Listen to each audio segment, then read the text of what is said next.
Hello, world. Those that have ears, let them hear. Family, I just wanted to break this thing down, man. The fact that we are all slaves to this matrix.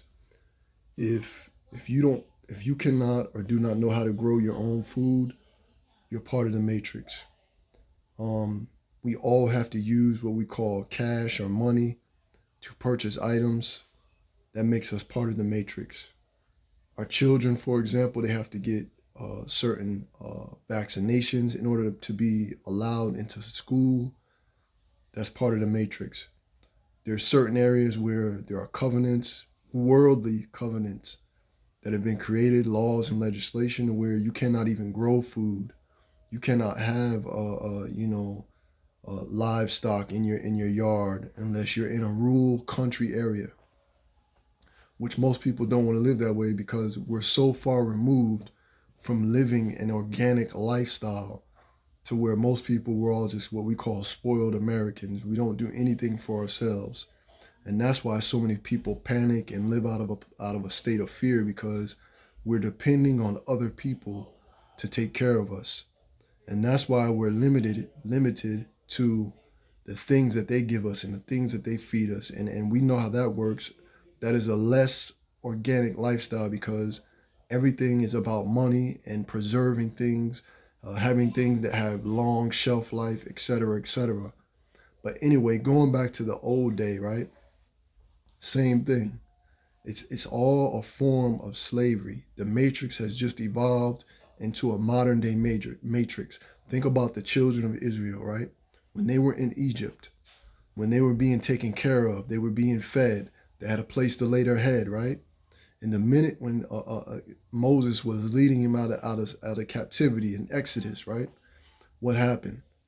They grew weak to their flesh. They said they got mad with Moses because they weren't able to feed their flesh physical food, right? This is the symbolic nature of this thing and what it represents.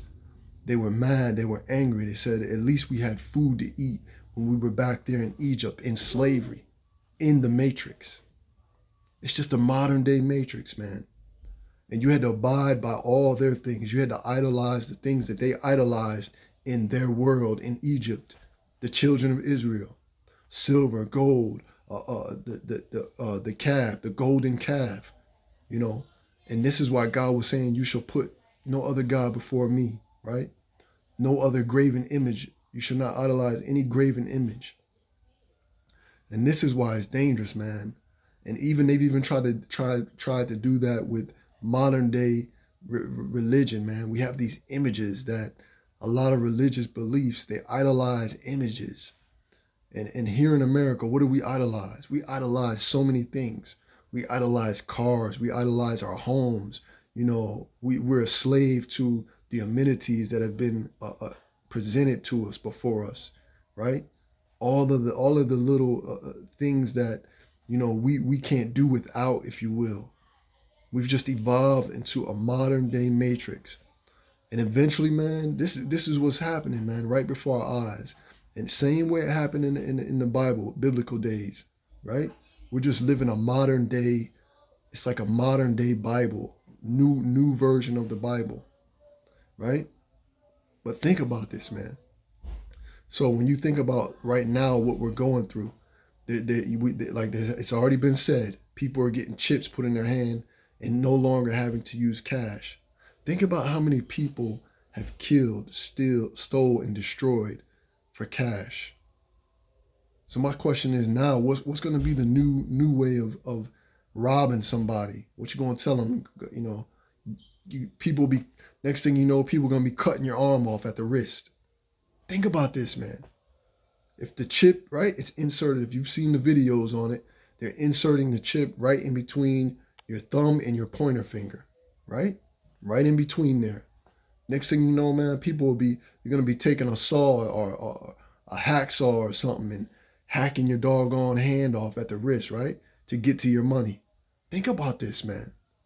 Think about how deep this is. Modern day matrix, man. It's just evolved.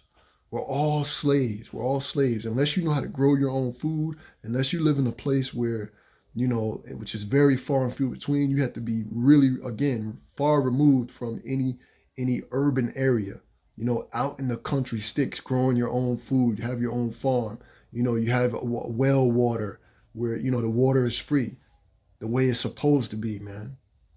These type of people are still living somewhat a more of a rural lifestyle, more of a off the grid, if you will, lifestyle, a disconnected from the ways of the world, right? A more organic lifestyle. Think about this though, family. And this is the thing, man. There's only going to be a small remnant of people that are not going to be willing to sell out their soul, when it comes to the mark of the beast, right? When it comes to having this chip inserted into your hand, because what's going to happen is there's going to be what was known as the legislation, man, the pen and paper, right? That is the new age, new world order. That's the mark of the beast. Legislation is what speaks to the world. It is what the world has to follow. So what's going to happen? It's going to come a day when you're going to have to make a decision. You're either going to get that chip put in your hand, or you're going to have to figure out how to fend for yourself, grow your own food, right? And do everything that you need to survive without the things of this world.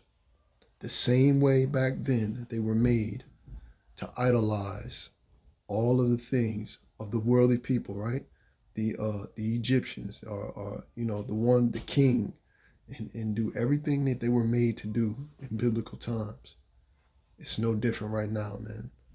There are so many worldly covenants and laws and legislation that put so many limitations on us living an organic lifestyle, to the point where it's almost like it's going to be non-existent soon. It's deep, man. But anyway, I just needed to share that, man. People have to awake to what's going on. You have the elites.